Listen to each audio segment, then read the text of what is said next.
Hello friends, मैं ज्योति गुप्ता स्वागत करती हूँ आपका अपने नए YouTube channel always be a student में।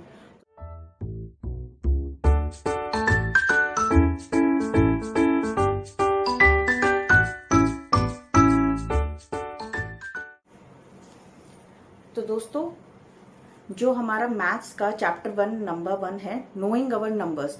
तो पहले हम इस चैप्टर का जो नाम है उसको हम समझते हैं नोइंग अवर नंबर्स, मतलब कि हम अपने नंबर्स को और जानें। अपने जो हमारे नंबर्स हैं वो नंबर्स क्या होते हैं उसको और हम डिटेल में जानें। वैसे तो इसमें हम कुछ भी नया नहीं करेंगे, जो आप क्लास 5 तक में पढ़ चुके हैं उसी को एक तरह से ये रिवीजन का चैप्टर है ये। तो इसमें सबसे पहले जो है हम समझते हैं कि डिजिट किसे कहते हैं। नंबर से भी पहले आता है डिजिट।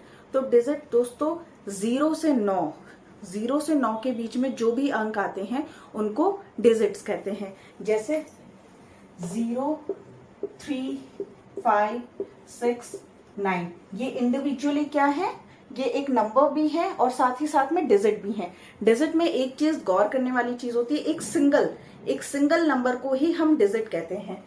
अब जैसे कि 64 है तो 64 हम इसको डिजिट नहीं बोलेंगे, लेकिन हम ये कह सकते हैं कि 64 में 6 एक डिजिट है और 4 एक डिजिट है। तो इससे हमें ये भी पता चलता है कि नंबर किसे कहते हैं, एक या एक से अधिक डिजिट्स को मिला के हम नंबर बनाते हैं। जैसे अभी हमने एक 64 का एग्जांपल लिया, एक और हम एग्जांपल लेते हैं 7, 3, 6, 8। तो इसमें क्या है, ये 7368 है, जिसमें 7 एक इंडिविजुअल डिजिट है, 3 एक डिजिट है, 6 एक डिजिट है और 8 एक डिजिट है। आई होप आपको क्लियर हो गया होगा कि डिजिट किसे कहते हैं और नंबर किसे कहते हैं। ठीक है, अब इसी में अगला हमारा टॉपिक आता है कंपेयरिंग अवर नंबर्स। कंपेयर मतलब क्या होता है, कंपेयर मतलब होता है किसी भी 2 चीजों को या 3 चीजों को कंपेयर करना, तुलना करना। तो अब हम नंबर के केस में तुलना कैसे करते हैं, कंपेयर कैसे करेंगे। सपोज हम 2 नंबर्स के साथ में हम एग्जाम्पल लेके चलते हैं। हम यहाँ पे एक एग्जाम्पल लेते हैं 7, 36, 8, 4। ठीक है, अब हमें इन दोनों के बीच में कंपेयर करना है कि इसमें कौन सा बड़ा है कौन सा छोटा है। इस तरह से हम कंपेयर कैसे करेंगे। तो सबसे पहले अगर हम देखेंगे, हम इसमें डिजिट्स काउंट करेंगे। इसमें कितना डिजिट्स है, 1, ये 2। इसमें कितना डिजिट्स है, 1, 2 और ये 3। तो हमें यहाँ से दिख रहा है कि यहाँ पे 3 डिजिट्स है, यहाँ पे 2 डिजिट्स है। तो बड़ा कौन सा हुआ, ये हुआ। अब हम इसी को थोड़ा और चेंज करके एग्जांपल लेते हैं कि सपोज यहाँ पे हमारे पास एक और हम नंबर इसमें ऐड कर देते हैं। तो अब तो यहाँ पे भी 3 डिजिट्स हैं और यहाँ पे भी 3 डिजिट्स हैं। तो फिर इस केस में हम क्या करेंगे, इस केस में हम नंबर्स को देखेंगे कि इसमें भी 3 डिजिट है, इसमें भी 3 डिजिट है। तो जो इसमें सबसे लेफ्ट साइड का जो नंबर है, यानी जो सबसे आगे का नंबर है, हम उसको देखेंगे कि इसमें कौन सा नंबर बड़ा है। तो यहाँ पे 7 है, यहाँ पे 8 है। तो कौन सा नंबर बड़ा हो गया, 7 बड़ा होता है कि 8 बड़ा होता है, 8 बड़ा होता है। तो हम जो है इस तरफ से ये वाला सिंबल लगा देंगे। आई होप आप समझ गए होंगे कि हम नंबर कैसे कंपेयर करते हैं। इसी का हम एक और एग्जांपल लेते हैं थोड़े बड़े नंबर्स के साथ में।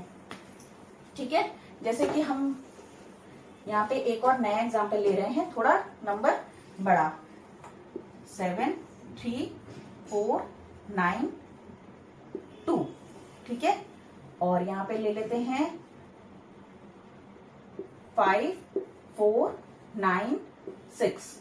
ठीक है, अब इस केस में हम पहले क्या करेंगे, हम पहले डिजिट्स काउंट करेंगे। तो यहाँ पे ये हो गया हमारा 1, 2, 3, 4, 5। यहाँ पे हो गया हमारा 1, 2, 3, 4। तो यहाँ पे 5 डिजिट है, यहाँ पे 4 डिजिट है। तो कौन सा बड़ा हुआ, ये वाला बड़ा हुआ। अब एक और एग्जांपल हम लेते हैं, सपोज 6, 3, 9, 8, 7, 3, 2, 1। अब इस केस में हम यहाँ पे मैंने थोड़ा सा एग्जांपल को और चेंज कर दिया ताकि आज समझने आपको और आसानी हो। अब यहाँ पे हम पहले डिजिट काउंट करेंगे, 1, 2, 3, 4, 5। 1, 2, 3, 4, 5। अब यहाँ पे भी आपके 5 डिजिट्स हैं, यहाँ पे भी आपके 5 डिजिट्स हैं। तो इस केस में मैंने क्या बताया था कि हम सबसे लेफ्ट साइड वाला नंबर जो यानी जो सबसे आगे का नंबर है हम उसको कंपेयर करेंगे। तो यहाँ पे 6 है, यहाँ पे भी 6 है, यानी कि दोनों नंबर बराबर है। तो फिर हम और इसके राइट साइड में जाएंगे कि कौन सा नंबर नेक्स्ट है। यहाँ पे आपका 3, यहाँ पे है 7। तो 3 और 7 में कौन सा नंबर बड़ा है? 7 बड़ा है। तो ये ऐसा सिंबल हो जाएगा। तो दोस्तों देखिए, यहाँ पे गौर करने वाली चीज है कि अगर सबसे लेफ्ट साइड वाला नंबर, अब सबसे पहले तो हम डिजिट्स कंपेयर करेंगे। हमने देखा कि यहाँ पे दोनों तरफ में सेम डिजिट्स हैं, तो हम सबसे लेफ्ट साइड वाले नंबर को देखेंगे। अब लेफ्ट साइड के नंबर भी जो है वो सेम है, तो फिर उस केस में जो उसके अगला नंबर है, यानी कि जो उसके जस्ट एक आगे वाला नंबर है, राइट साइड वाला नंबर है, हम उसको कंपेयर करेंगे। तो यहाँ पे 3 है, यहाँ पे 7 है। अब 7 बड़ा है तो हमने इस तरह का सिंबल लगा लिया। ठीक है, आई होप आप क्लियर हैं कंपेयरिंग नंबर से। तो दोस्तों अगला जो हमारा टॉपिक है वो है हमारा how many numbers can we make from digits. यानी कि अभी मैंने आपको बताया कि जो 0 से लेकर 9 तक के जो अंक होते हैं उनको डिजिट्स बोलते हैं, और इन्हीं की हेल्प से जो है हम नंबर्स बनाते हैं। तो अगर हमारे पास इसमें किस तरह के क्वेश्चंस आते हैं टेस्ट में कि हमें कुछ डिजिट्स दे दिए जाते हैं और उनसे कहा जाता है कि आप इनकी डिजिट्स की हेल्प से जो है नए नंबर्स फॉर्म करिए। कई बार इस तरह से आ जाता है कि इन्हीं नंबर्स की हेल्प से 3 डिजिट नंबर बनाइए, 4 डिजिट नंबर बनाइए, और इस तरह से। तो पहले तो हम नंबर बनाना सीखते हैं। तो उसके लिए हम एक एग्जांपल लेते हैं।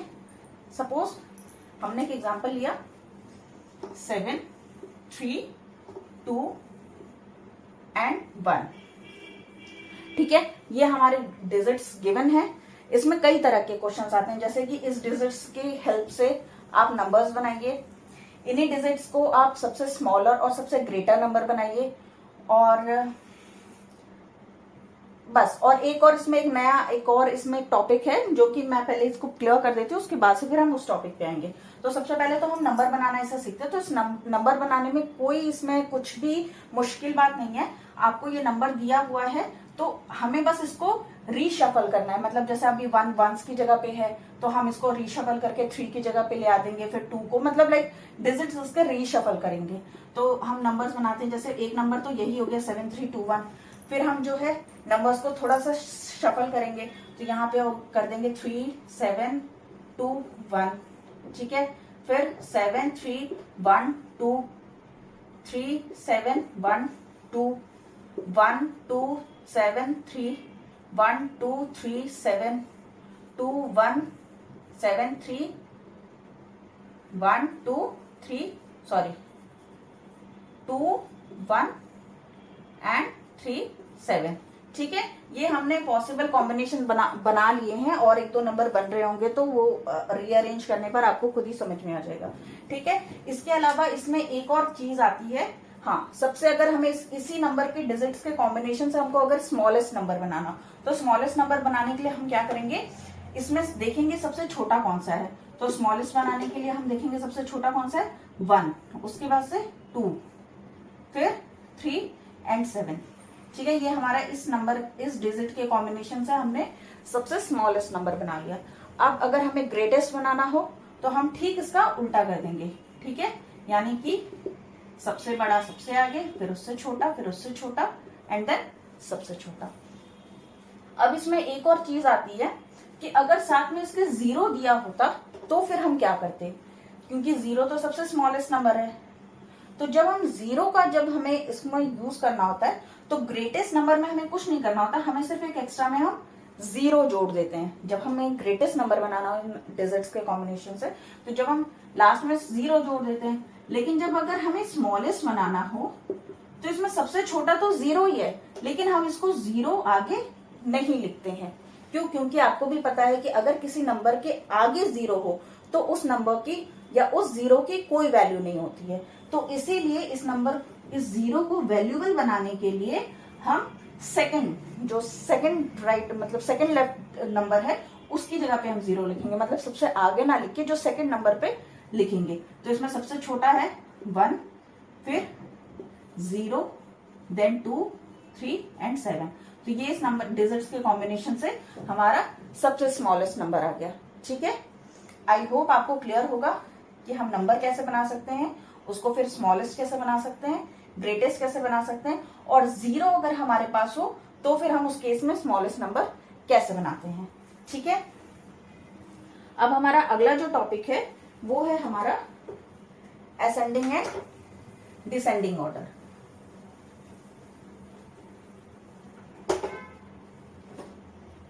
ठीक है,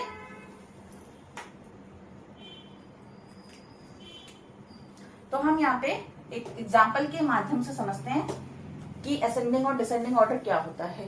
पहले तो हमें समझना है कि असेंडिंग और डिसेंडिंग ऑर्डर किसे कहते हैं।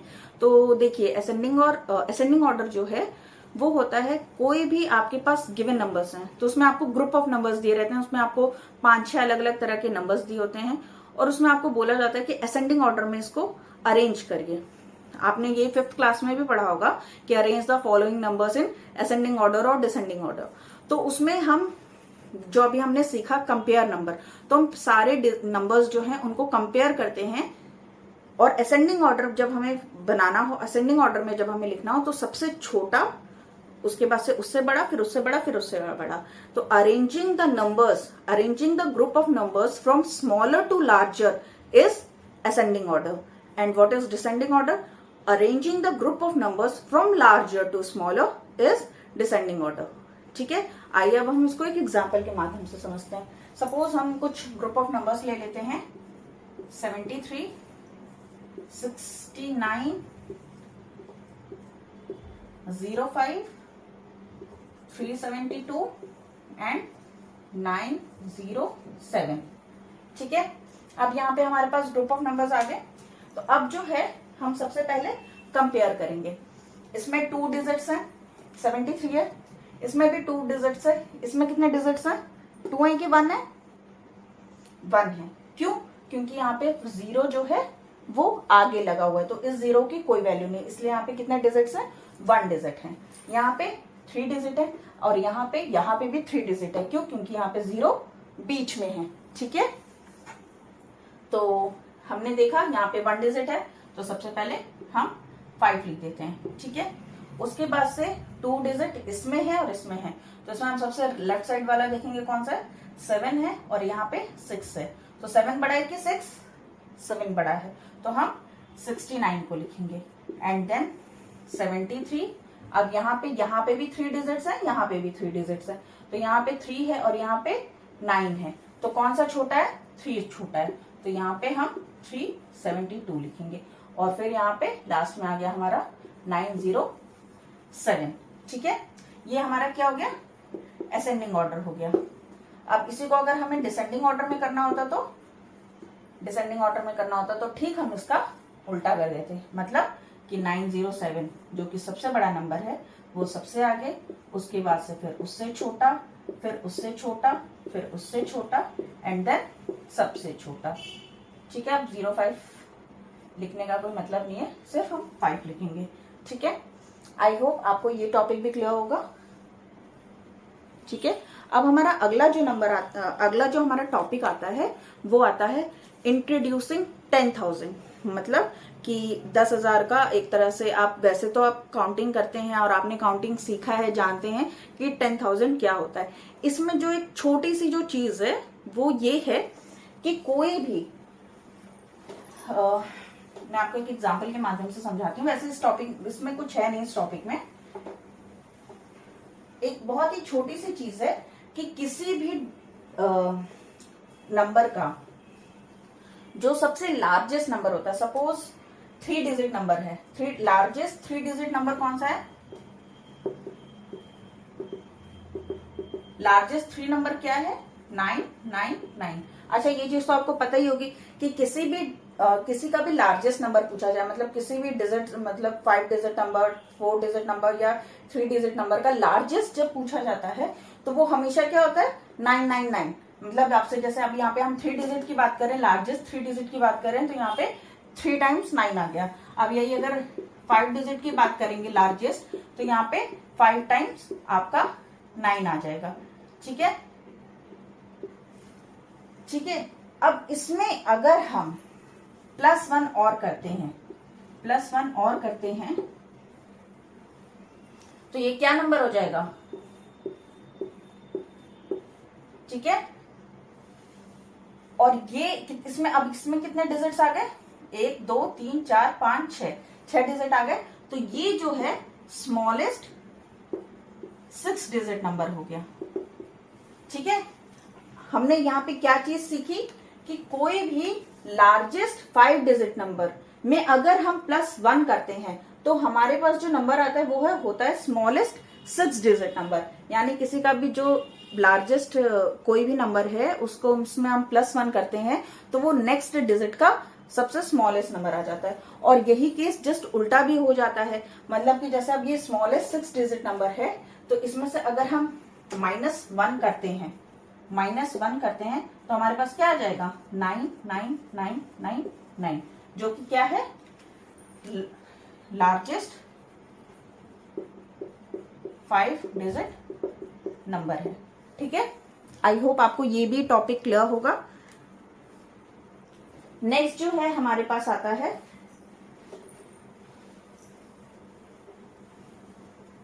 Expansion of numbers. कौन सा टॉपिक है, एक्सपेंशन ऑफ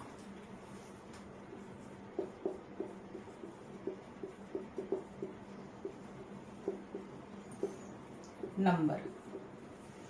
अब इसको समझने से पहले मैं फिर से जो है एक आपका रिवीजन कराना चाहूंगी, जो कि आप ऑलरेडी 5th क्लास में पढ़ चुके होंगे या 4th क्लास में भी पढ़ चुके होंगे।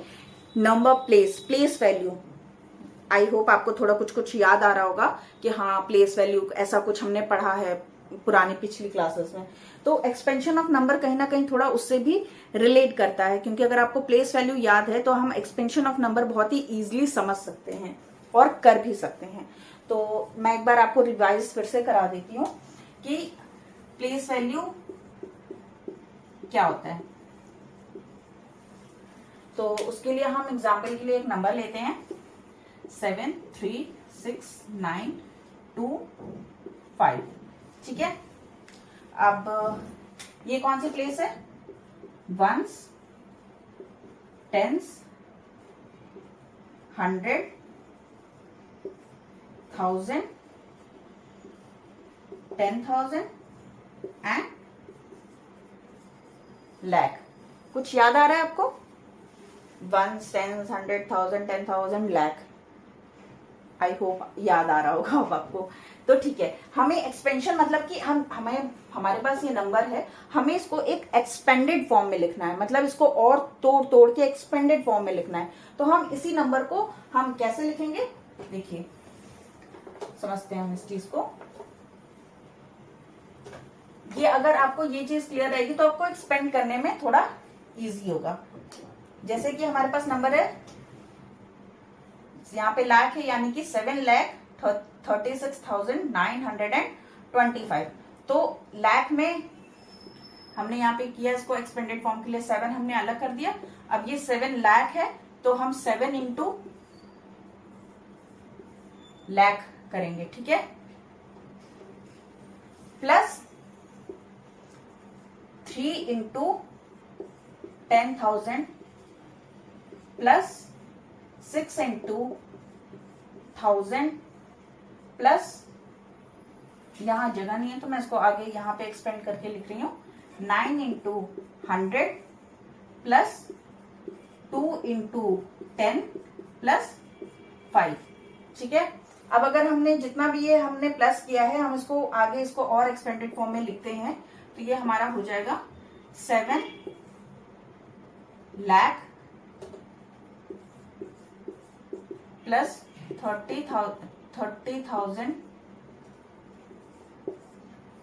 Plus 6,000 plus 900 plus 20 plus 5। तो हमें फिर फाइनली क्या नंबर मिल जाएगा, हमें यही नंबर मिल जाएगा 736,925, ठीक है। तो ये हमने क्या किया, इस नंबर को हमने एक एक्सपेंडेड फॉर्म में लिख दिया, ठीक है। और मैंने अभी आपको बताया कि अगर हमें एक्सपेंडेड फॉर्म में लिखना है तो हमको इसकी नॉलेज होनी चाहिए कि कौन सी प्लेस वैल्यू पे कौन सा नंबर है, और उसमें कुछ नहीं करना है, उसमें सिर्फ एक्सपेंड करते समय में उसी नंबर को उसके साथ में मल्टीप्लाई करते हुए देन प्लस करते हुए फिर हमारे पास वही नंबर आ जाएगा। इसको हम थोड़ा और छोटे नंबर्स के साथ में समझते हैं। वैसे तो बड़े नंबर से समझ गए तो छोटे नंबर से तो और इजीली समझ ही जाएंगे, लेकिन फिर भी हम एक और एग्जांपल इसका ले लेते हैं ताकि आपको ये कॉन्सेप्ट और अच्छे से क्लियर हो जाए। ठीक है, तो हम यहाँ पे अभी एक और नंबर लेते हैं। पहले हमने लाख तक का नंबर लिया था, हम अभी 10,000 तक का नंबर लेते हैं। ठीक है, तो 37629। ठीक है, अगेन पहले हम इसको वो करेंगे वंस, टेंस, 100, 1000 एंड 10,000। ठीक है, फिर इसको हमें एक्सपेंड, ये जो है हम लगाते हैं, इसका मतलब होता है कि जो भी हम इसके नीचे लगाते जा रहे हैं, मतलब हम इसको हम ये इज इक्वल टू, ये एक तरह से इक्वल्स टू को भी डिनोट करता है। ये इक्वल्स टू जो भी हम यहाँ पे आगे नंबर लिखेंगे, तो 3 into 10,000 plus 7 into 1000 plus 6 into 100 plus 2 into 10 plus, थोड़ा छोटा छोटा हो गया,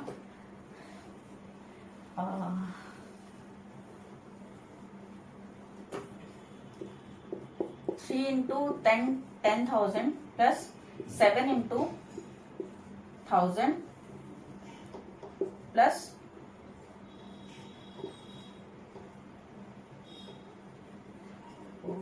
क्या plus 6 into 100 plus 2 into 10 plus 9।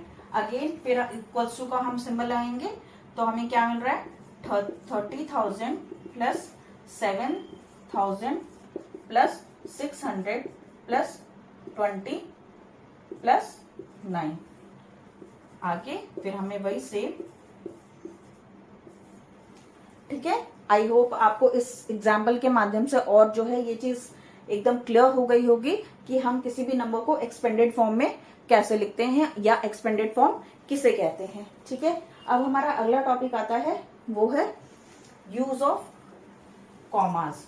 ये बहुत ही मेरे लिए, मतलब मुझे ऐसा लगता है कि अगर आपको ये चीज आ गई तो आपको बहुत हद तक में चीजें बहुत सिंपल लगेंगी, कैलकुलेशन, स्पेशली कैलकुलेशन।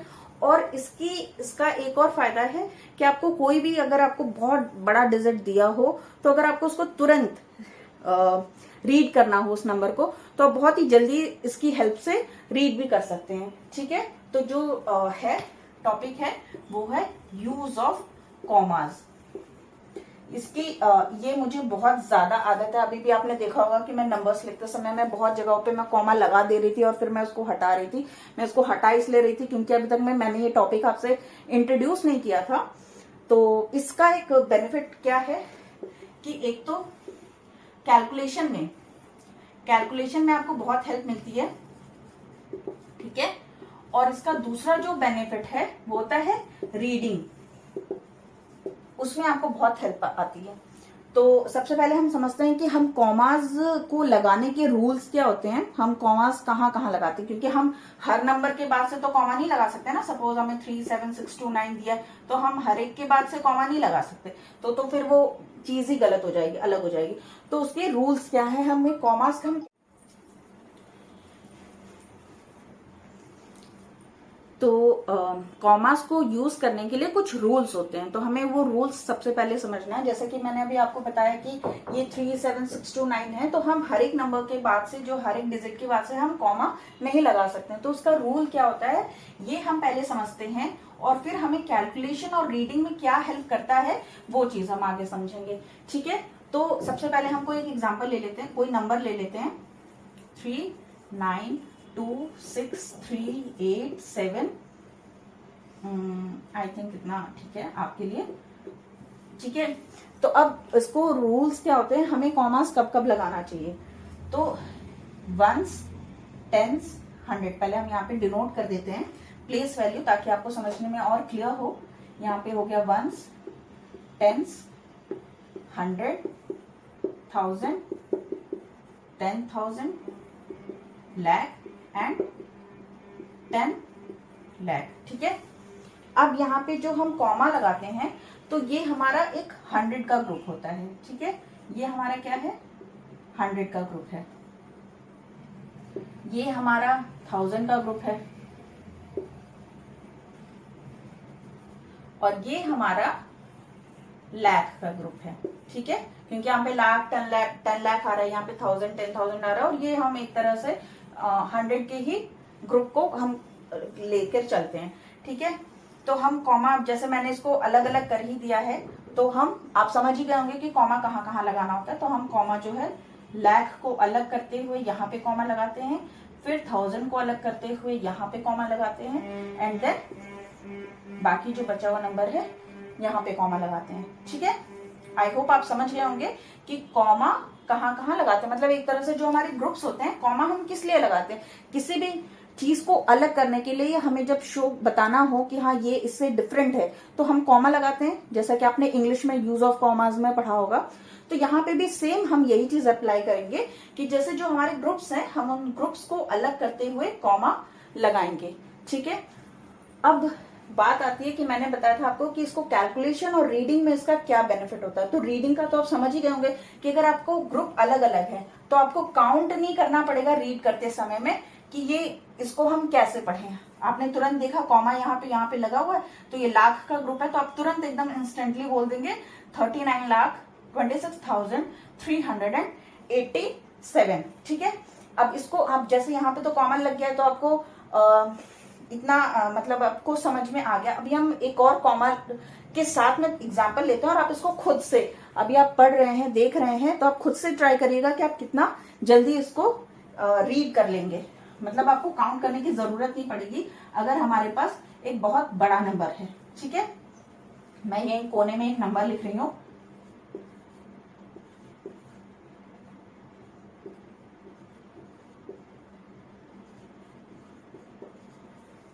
यहाँ पे मैंने एक और चीज इंट्रोड्यूस की है, करोड़, जो कि अभी आपका एकेडमिक में इतना आया नहीं है, लेकिन ऑब्वियसली बात है कौन बनेगा करोड़पति हर कोई देखता है, हर कोई जानता है। तो करोड़ से हर कोई इंट्रोड्यूस है, जानता है कि करोड़ किसे कहते हैं। ठीक है, तो अब हमने इसको करोड़ वो कर लिया है। अब आप इसको पढ़िए तो देखिए, ये करोड़ हो गया, ये लाख हो गया, ये 1000 हो गया और ये 100 हो गया। ठीक है, तो इसको रीड करना कितना इजी हो गया, 39,26,73,952। ठीक है, तो आई होप आपको समझ में आ रहा होगा कि कॉमा लगाने की हेल्प से आप कितनी इजीली जो है वो नंबर रीड कर सकते हैं। ठीक है, अब मैं आपको बताती हूँ कि कैलकुलेशन में कॉमास का क्या है। ये वैसे कैलकुलेशन में हर बच्चे के साथ में इस तरह का नहीं होता है, लेकिन क्योंकि मैंने कई बच्चों में इस तरह की चीजें देखी हैं, क्योंकि मैंने जब मैं ऑफलाइन पढ़ाती थी तो मैंने बच्चों को जब मैं देखती थी तो बच्चे क्या करते थे, जब उनको जैसे क्वेश्चन पेपर में दिया है 7362 प्लस 9056 प्लस 373 प्लस 9876, तो जब बच्चे इस तरह से जैसे क्वेश्चन आपका दिया हुआ है तो जब बच्चे इसको सॉल्व करते थे तो क्या करते थे कि वो ऐसे लिखेंगे 7362 9056 373 9876। मतलब उनको कोई यही नहीं रहता था कि डिजिट के नीचे डिजिट लिखना है या कैसे लिखना है, वो रैंडमली ऐसे करके और प्लस कर देते थे। तो क्या होता था, कई बच्चों का ये चीज गलत हो जाता था। ये चीज मैंने देखी है, मैंने नोटिस की है, तो इसलिए मैं आपको ये एक चीज बता रही हूँ। मे भी आप ऐसा नहीं करते हो और मे भी कई बच्चे इस तरह का दिक्कत हो जाती होगी उनकी एग्जाम्स में, क्योंकि एग्जाम्स में ऑलरेडी आपको जल्दी सॉल्व करने का प्रेशर रहता है, तो आप नहीं नोटिस कर पाते होंगे और हड़बड़ी में आप इस तरह से चीजें कर देते हैं। तो अगर आप इस तरीके से जैसा कॉमा लगा के अगर आप करते हैं तो आपसे कभी वो चीज कभी गलती होगी ही नहीं, चाहे आप कितना भी जल्दी में क्यों ना करें उसको सॉल्व। ठीक है, तो अभी हम देखते हैं इसको थोड़ा सा कॉमा की हेल्प से। ठीक है, प्लस करना। अब क्योंकि ये प्लस हम जब आंसर शीट्स में करेंगे तो हम कॉमा इतना नहीं लगाते हैं, क्योंकि वो थोड़ा कंफ्यूज भी करता है, तो आप अपनी समझ के लिए छोटा सा कॉमा लगा देंगे। अब यहाँ पे 3 डिजिट्स हैं तो कॉमा नहीं लगेगा, तो ऐसे, ठीक है। अब इसको आराम से प्लस करिए, ये आपका कभी गलत नहीं होगा। मतलब अगर आपने कैलकुलेट करने में गलती कर दी तो वो मैं नहीं कह सकती, लेकिन डिजिट्स की हेर फेर की वजह से ये कभी भी गलती नहीं होगा, ठीक है। आई होप आपको ये भी अब क्लियर है। अब हमारा अगला टॉपिक आता है, वो आता है इंटरनेशनल नंबर सिस्टम। अच्छा, अब इंटरनेशनल नंबर सिस्टम क्या होता है पहले हमें ये समझना है, और नेशनल नंबर सिस्टम क्या होता है, ठीक है। नेशनल मतलब क्या होता है, राष्ट्रीय, यानी कि हमारे देश में किस तरह से नंबर सिस्टम चलता है, किस तरह से मैथ्स चलती है, किस तरह से नंबर्स को रीड किया जाता है, कैलकुलेट किया जाता है या लिखा जाता है, ये तो हमारे देश का जो नंबर सिस्टम है उसको नेशनल नंबर सिस्टम कहते हैं। और जो कि बाहर, यानी कि हमारे देश से बाहर अमेरिका या एक यूनिवर्सल एक जो तरीका है उसमें जो हम नंबर सिस्टम को देखते हैं तो उसको हम कहते हैं इंटरनेशनल नंबर सिस्टम। बेसिकली दोनों में कुछ ज्यादा अंतर नहीं है, एक बहुत ही स्लाइट सा अंतर है, वो मैं आपको भी बता देती हूँ, ठीक है। तो पहले हमारा टॉपिक देख लेते हैं, इंटरनेशनल नंबर सिस्टम। तो इसके लिए अगेन हमें प्लेस वैल्यू जो हमने अभी थोड़ी देर पहले पढ़ा था, अभी हमने इंडियन सिस्टम पढ़ा था, अभी हम इंटरनेशनल सिस्टम का प्लेस वैल्यू हम पढ़ेंगे। तो उसके लिए हम क्या है, पहले हम एक एग्जांपल लेते हैं, 7 3 6 2 9 8 5 4, ठीक है। अब पहले सबसे पहले हम प्लेस वैल्यू समझते हैं, ये थोड़ा इंडियन से स्टार्टिंग का मिलता जुलता रहेगा, हल्का सा ही अंतर है, वो आपको अभी बताती हूँ मैं कि क्या एक थोड़ा सा चेंज है उसमें। तो ये हो गया आपका वंस, ये हो गया आपका टेंस, ये हो गया आपका 100, ठीक है। ये तो अब अभी तक में आपने देखा, ये हो गया 1000, ये हो गया 10,000। और यहां से हल्का सा चेंज आता है कि यहाँ पे लाख ना होके यहाँ पे हम 100,000 करते हैं, ठीक है। और इसके बाद से फिर जो ये वाला टर्म आता है ये हो जाता है हमारा मिलियन। यहाँ पे आपको एक नया शब्द मिलेगा, मिलियन, ठीक है।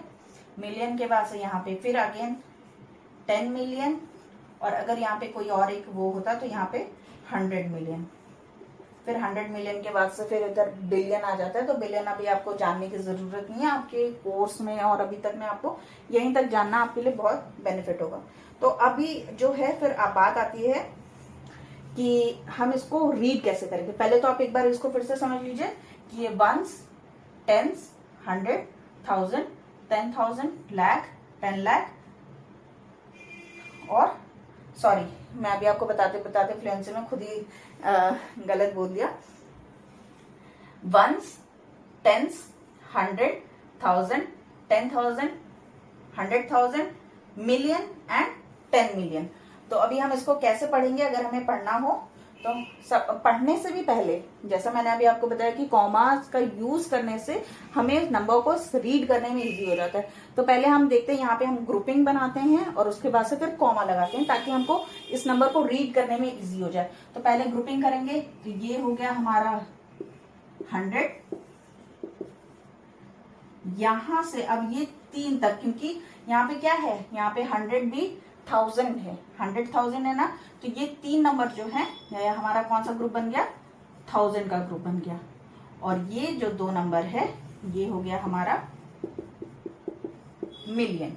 तो अभी हम इस नंबर को कैसे रीड करेंगे, 73,629 लाख एंड 854। इसमें जो ध्यान देने वाली बात है कि जब हम यहाँ पे इस नंबर को रीड करेंगे, जब हम इसको लिखेंगे, नंबर नेम करेंगे, तो हम यहाँ पे इसको कैसे पढ़ेंगे, 629,000, ठीक है। ये इसमें नोटिस करने वाली चीज है, यहाँ पे भी अगर कोई डिजिट होता, सपोज हम एक और इसमें थोड़ा एक नंबर ऐड करके मैं आपको और डिटेल में थोड़ा समझा दूं, सपोज यहाँ पे 6 होता तो हम इसको कैसे पढ़ते, 673,629,854, ठीक है। और यहाँ पे जो है ऑलमोस्ट हर नंबर के बाद से, हर 3-3 डिजिट्स के बाद से जो है ये कॉमा लगता है। 3 डिजिट्स के बाद से क्यों? क्योंकि यहाँ पे हर को जो है 100,000, 100 मिलियन इस तरह से हम रीड करते हैं। ठीक है, तो इसमें जो चीजें हैं आई होप आपको क्लियर होगा। ठीक है, एक तो मिलियन एंड दूसरा 100,000। ठीक है, इसमें दो नई आपको चीजें मिलेंगी, एक है मिलियन और दूसरा 100,000। तो पहले हमें इसको चीज को समझना होगा कि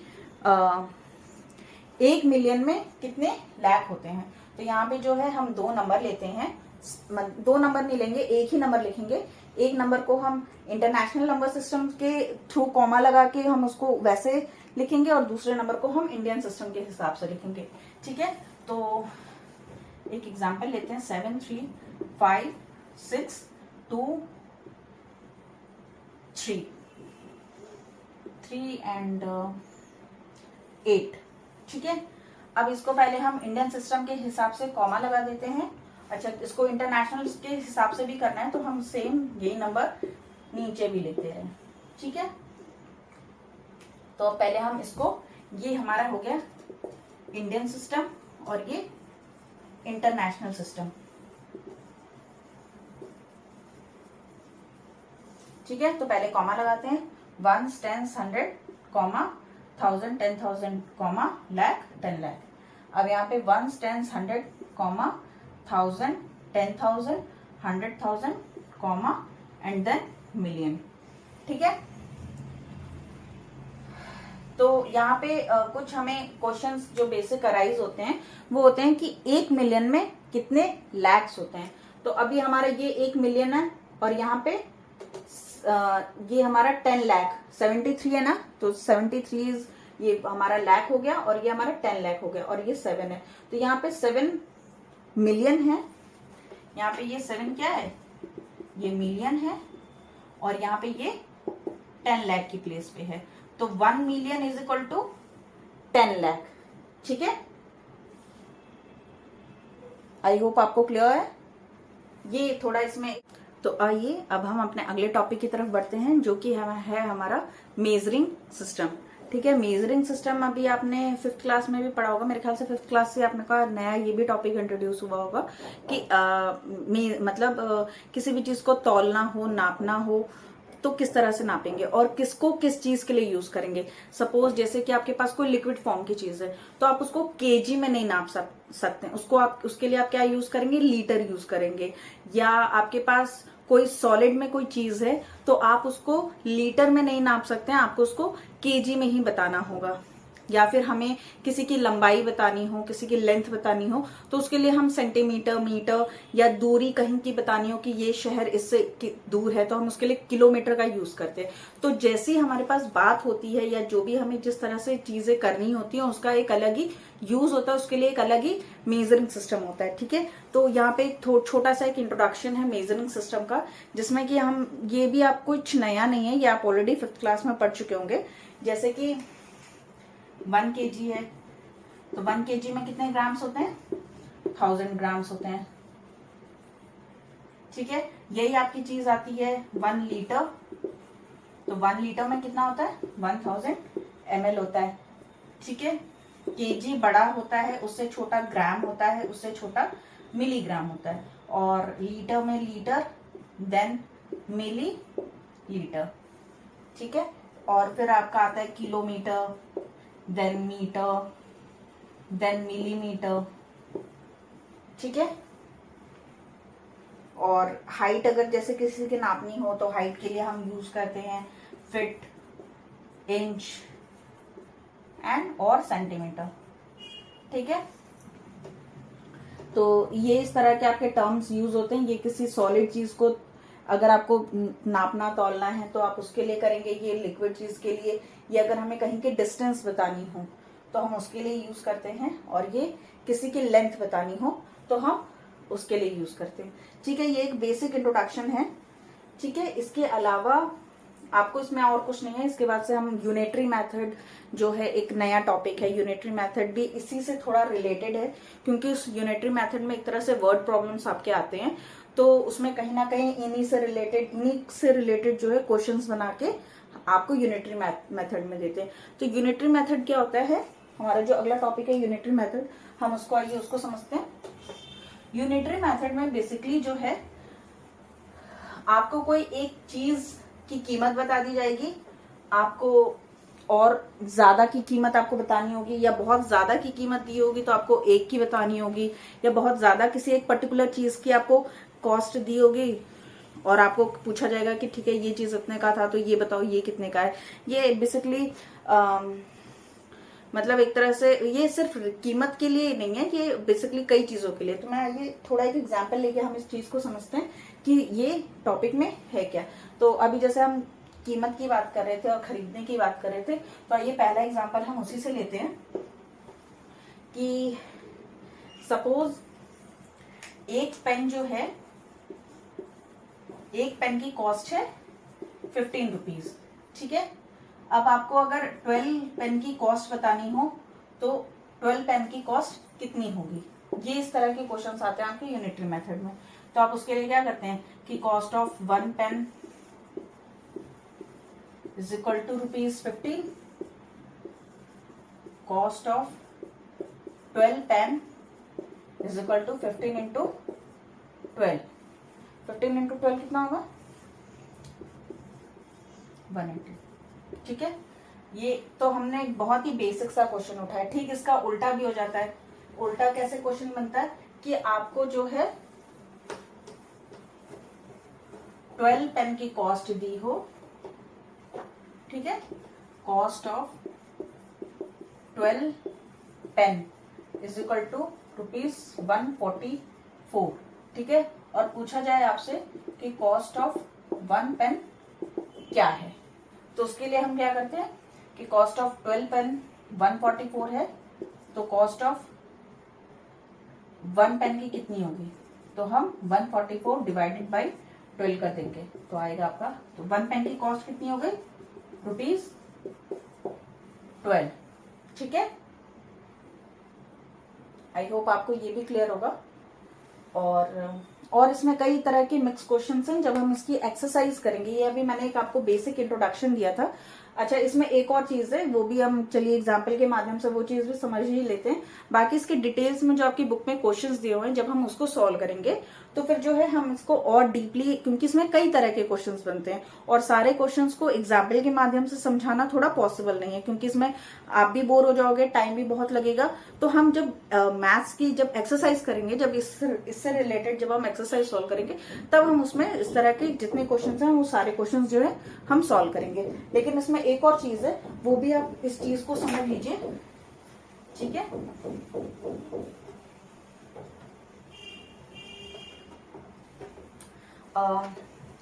सपोज आपको क्वेश्चन में दिया हुआ है कि कॉस्ट ऑफ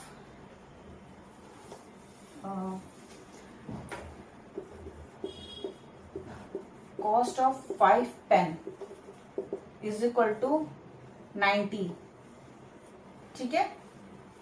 5 पेन की कॉस्ट कितनी है 90, तो बताओ कि कॉस्ट ऑफ 7 पेन कितना होगा, ठीक है। हमें अब यहाँ पे क्या है, 5 पेन की कॉस्ट दी हुई है 90, तो सबसे पहले हम क्या करेंगे, एक पेन की कॉस्ट निकालेंगे। एक पेन की कॉस्ट निकालने के लिए क्या करेंगे, 90 डिवाइडेड बाई 5 आ गया 18, एंड देन 7 पेन का कॉस्ट निकालने के लिए क्या करेंगे, 18 इंटू 7, तो क्या हो जाएगा 126,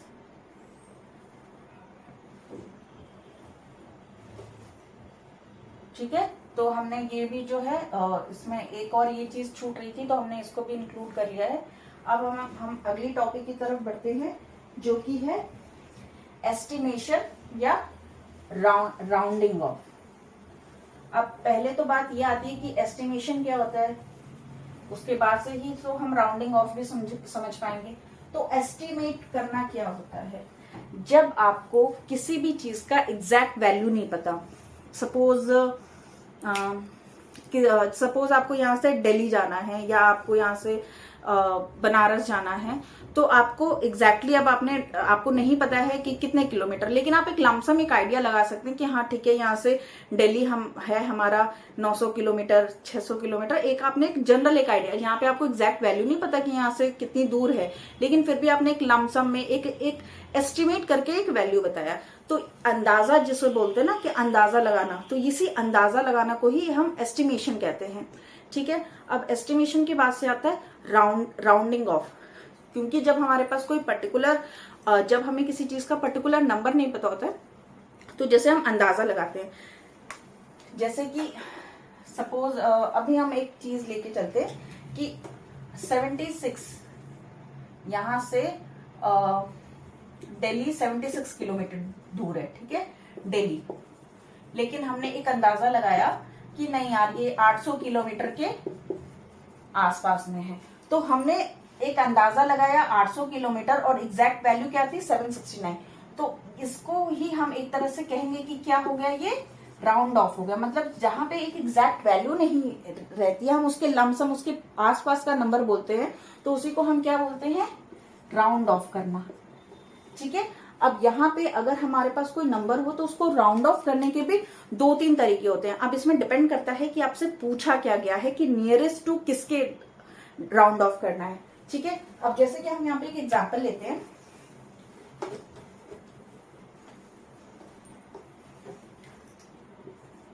सेवन 3 6 8।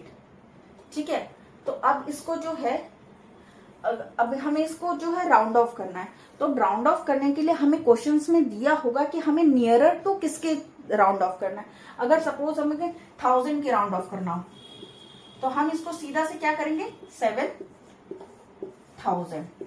अब आपका अगला क्वेश्चन ये बनता है कि हम इसको 7000 ही क्यों करेंगे, हम इसको 6000 या 8000 क्यों नहीं करेंगे, क्योंकि भाई ये तो 7000 है, तो हम 6 और 8 भी तो कर सकते हैं ना, हमने 7000 ही क्यों किया, क्यों, क्योंकि उसके बाद से जो है हमारा अगला एक चीज जो आता है वो आता है कि 7 के जस्ट बाद 3 है, तो हम यहाँ पे देखते हैं कि ये 5 से छोटा है कि 5 से बड़ा है, तो हम जो है जैसे ये 3 है तो 3 5 से छोटा है, तो हम इसको 7000 करेंगे। और यही अगर सपोज यहाँ पे ये 8 होता तो हम जो है अब क्योंकि ये 5 से बड़ा है तो हम इसको राउंड ऑफ किसके राउंड ऑफ करते, 8000 के राउंड ऑफ करते।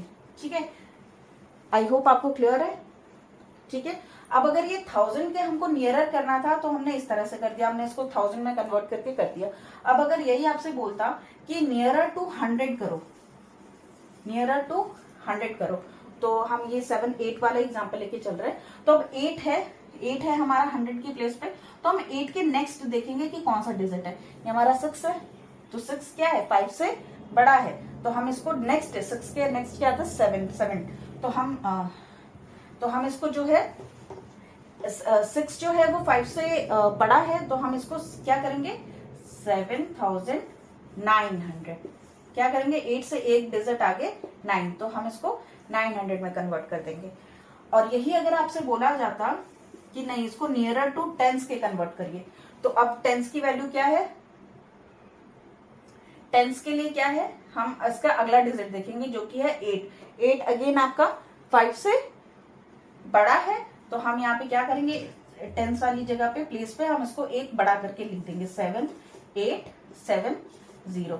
ये हमने क्या किया, ये हमने नियरर टू 1000 कर दिया, नियरर टू 100 कर दिया, और ये नियरर टू 10s कर दिया। अब देखिए नंबर हमारे पास एक ही था, लेकिन हमने उसको 3 तरीके से राउंड ऑफ किया, तो हमें किस तरीके से राउंड ऑफ करना है ये आपका क्वेश्चंस पे डिपेंड करता है। अगर आपसे क्वेश्चन में बोला जाए कि 1000 के नियर में कन्वर्ट करना है तो आप इस तरह से कन्वर्ट करते, अगर आपसे बोला जाता कि 100 के नियर में कन्वर्ट करो तो आप इस तरह से करते, और अगर आपसे बोला जाता कि 10s के नियर में कन्वर्ट करो तो आप इस तरह से करते।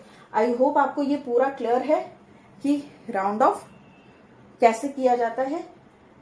ठीक है, इसमें और कुछ खास तो मेरे ख्याल से नहीं है। एक लमसम में हम इसमें एक और चीज आती है कि हम राउंड ऑफ की हेल्प से कैलकुलेशन भी हम एक राउंड ऑफ में या एक एस्टिमेट कर सकते हैं।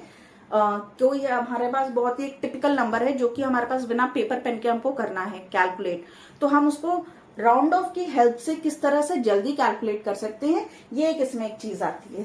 ठीक है, तो आइए उसको भी हम थोड़ा समझ लेते हैं।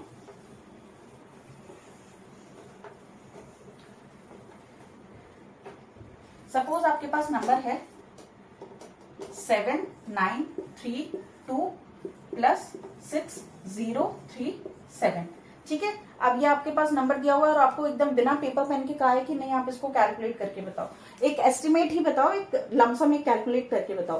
तो अब इसको क्या करेंगे, 7932 है, तो हम इसको, ये भी 1000 में नंबर है, ये भी 1000 में नंबर है, तो ऑब्वियसली बात है नंबर जो होगा वो हमारा प्लस करके 1000 में ही आएगा। तो हम इसको एक लमसम में ले लेते हैं। ये 79 है, तो हम इसको 1000 में कन्वर्ट करके क्या करेंगे, 8000। और ये 6037 है, यहाँ पे 0 है, तो हम इसको राउंड ऑफ में करके क्या करेंगे, 6 करेंगे। तो हमारे पास बेसिकली राउंड ऑफ करने के बाद से नंबर क्या आ रहा है, 8000 प्लस 6000। ठीक है, हमने इसको राउंड ऑफ कर दिया, हमारे पास आंसर आ गया 14000। ठीक है, हमने कितनी जल्दी कर लिया। अब इसको अगर हम रियल में भी अगर हम कैलकुलेट करके देखें तो 79326037, अगर हम इसको प्लस करके देखते हैं तो हमारा कितना, इसके नियर अबाउट में नंबर आ रहा है,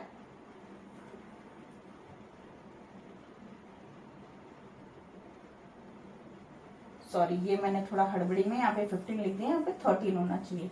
ठीक है, तो देखिए यहाँ पे 13,969 है, जिसको कि हम राउंड ऑफ करेंगे तो हमारे पास कितना नंबर आ जाएगा, 14,000 आ जाएगा। ठीक है, तो आपने देखा कि हम राउंड ऑफ की हेल्प से भी कितनी जल्दी इजीली हम कैलकुलेट कर सकते हैं। इसीलिए हम बेसिकली राउंड ऑफ का जो टॉपिक जो आपका इंट्रोड्यूस हुआ है, इसी के लिए हुआ है, इसी कॉन्सेप्ट के लिए हुआ है कि हम राउंड ऑफ की हेल्प से कोई भी कैलकुलेशन हम कितनी जल्दी कर सकते हैं। ठीक है, इसको अगर हम माइनस में भी अगर आपको एक एग्जांपल लेके, अगर आपको एग्जांपल से समझना है कि माइनस कैसे करेंगे, तो हम एक माइनस वाला भी एग्जांपल ले लेते हैं।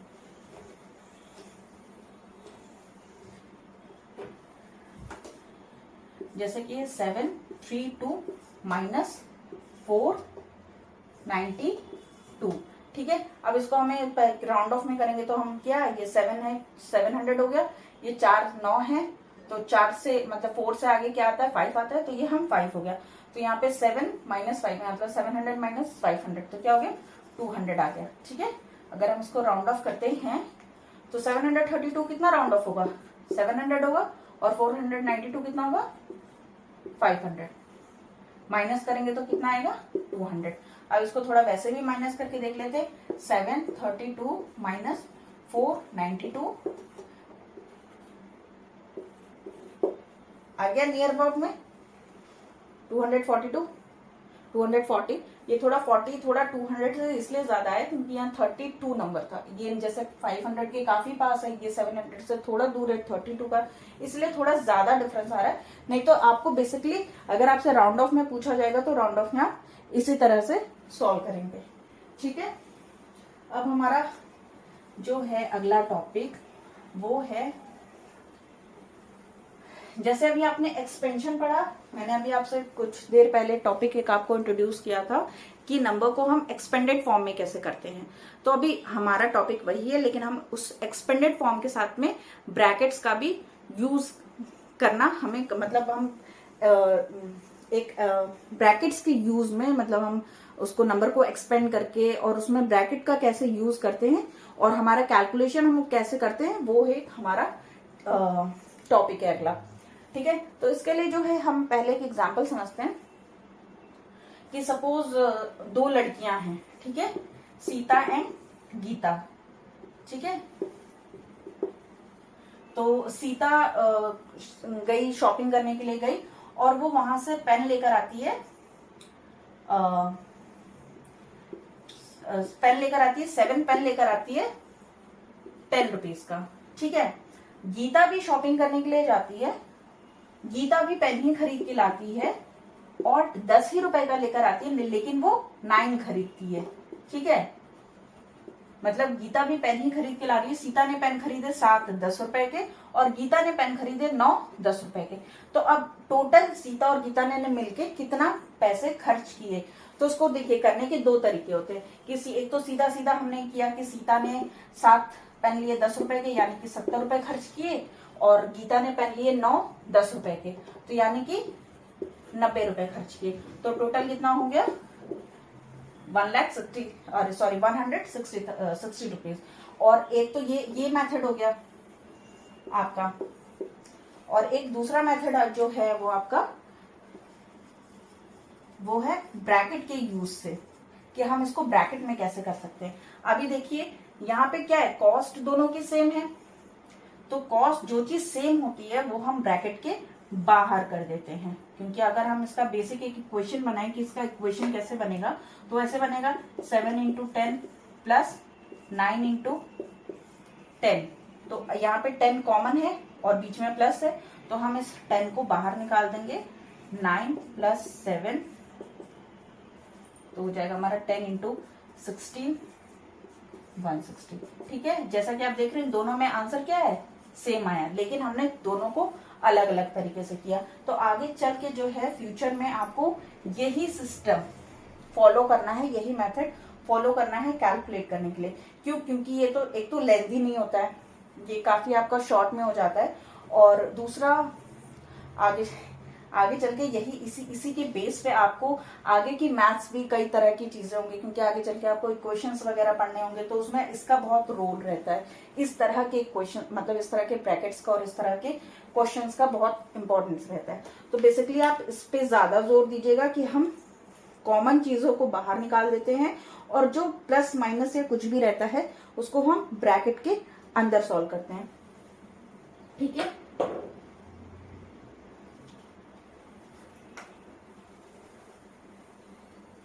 अभी आपने जो है एक्सपेंडिंग फॉर्म और ब्रैकेट्स का यूज देखा।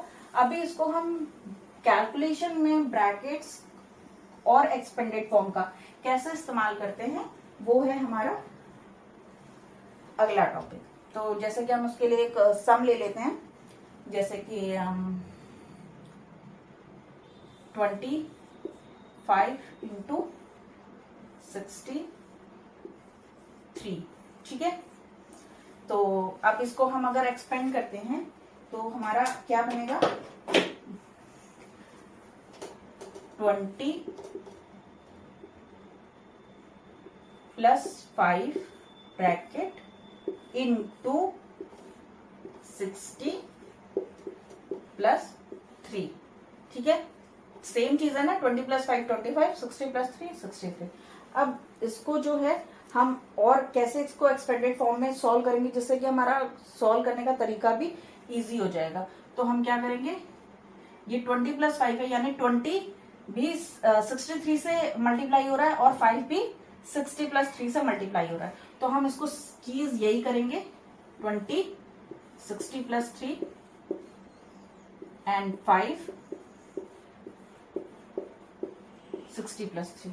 ठीक है, यहाँ पे हमने 20 को अलग से 60 प्लस 3 से यानी 63 से मल्टीप्लाई किया, और 5 को हमने अलग से 60 प्लस 3 यानी 63 से मल्टीप्लाई किया। इससे क्या है, थोड़ा कैलकुलेशन इजी हो जाती है, आपको प्लस माइनस में आपका पूरा सॉल्व हो जाता है, मतलब ज्यादा आपको इसमें दिमाग नहीं लगाना होता है।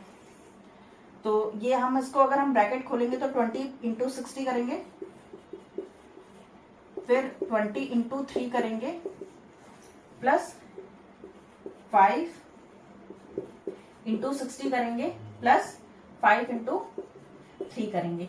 ये थोड़ा लेंदी जरूर होता है, लेकिन कैलकुलेशन वाइज इजी हो जाता है कि आप वर्बली इस चीज को कर सकते हैं। मतलब आपको 60 इंटू 20 आपको पता है 6 2 12 एंड 2 0, फिर 3 2 6 60 प्लस 6 5 30 एंड 300 प्लस 5 3 15।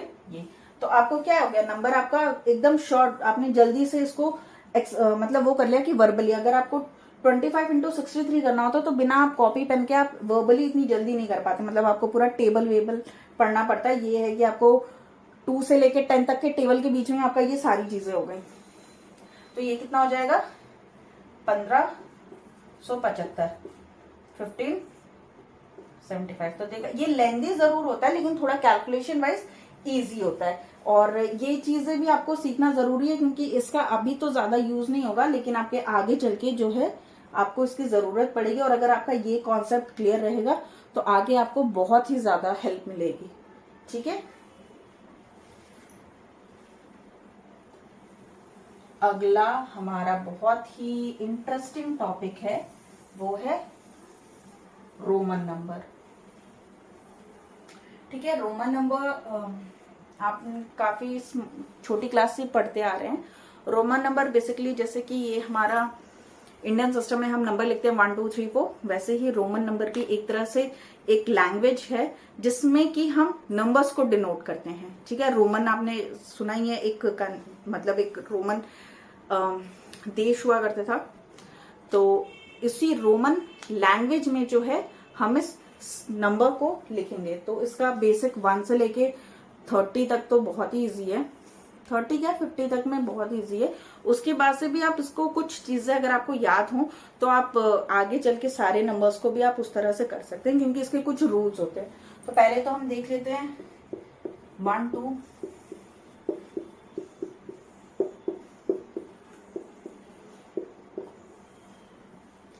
1 को कैसे लिखते हैं, 2 को,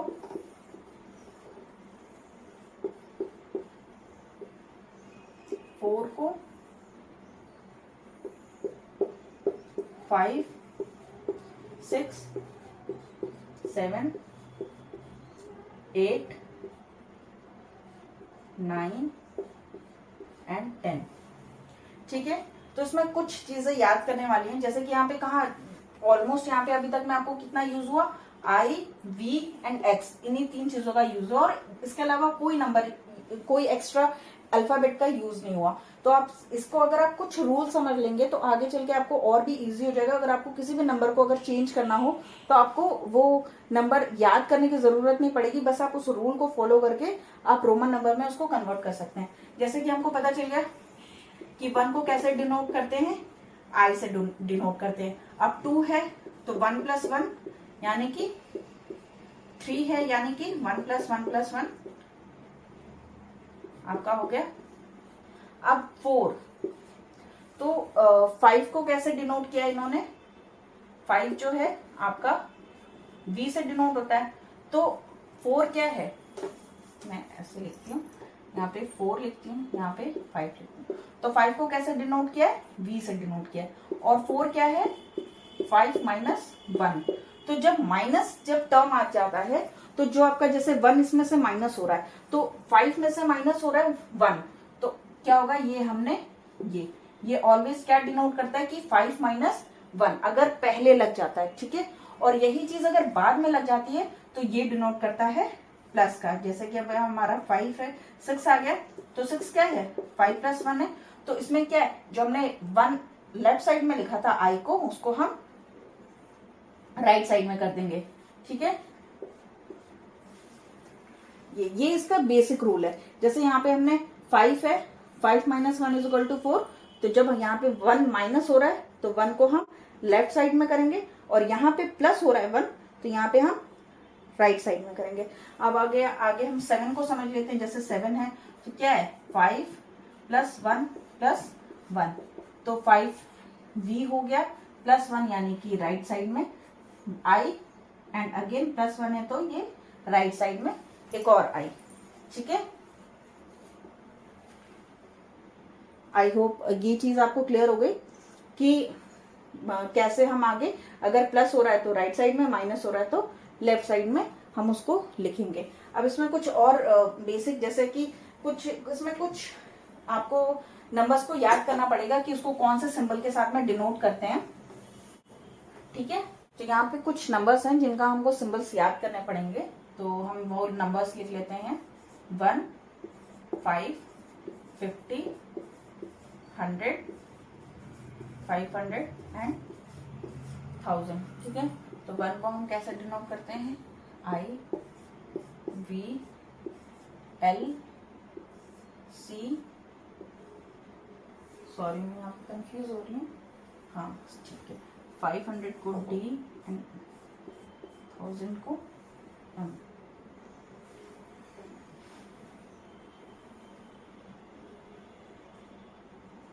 ठीक है, तो ये आपको इतना तो आपको याद करना ही पड़ेगा रोमन नंबर बनाने के लिए। ठीक है, ये 1 को आई कहते हैं, 5 को ये V, 50 को L, 100 को C, 500 को D एंड 1000 को M। इतना तो आपको याद करना पड़ेगा। ठीक है, और बाकी इसकी जो और हम डिटेल में जो है, जब हम इसकी एक्सरसाइज सॉल्व करेंगे तब हम इसको आगे और समझेंगे कि कैसे हम इसको कैसे हमें बीच का डिजिट बीच का कोई नंबर मिल जाता है तो हम उसको कैसे रूल फॉलो करके कैसे हम उसका नंबर बना सकते हैं। तो बेसिकली ये जो है हमारा ये चैप्टर नंबर 1 था मैथ्स का, एनसीईआरटी बुक का। आई होप आपको मेरी वीडियो अच्छी लगी हो और आपको मैंने जितनी भी चीजें समझाई वो सब आपको समझ में आया हो। और अगर आपको अच्छी लगी हो तो प्लीज इसको शेयर करिएगा अपने फ्रेंड्स के साथ में, लाइक करिएगा और कमेंट जरूर करिएगा और सब्सक्राइब करना मत भूलिएगा। और साथ में बेल आइकन दबाएंगे तो आपको मेरी अगली कोई भी मैं वीडियो अपलोड करूंगी तो आपको उसकी नोटिफिकेशन मिल जाएगी। तो मैं मिलती हूँ आपको अपने अगले वीडियो के साथ में, तब तक के लिए धन्यवाद, बाय बाय, टाटा।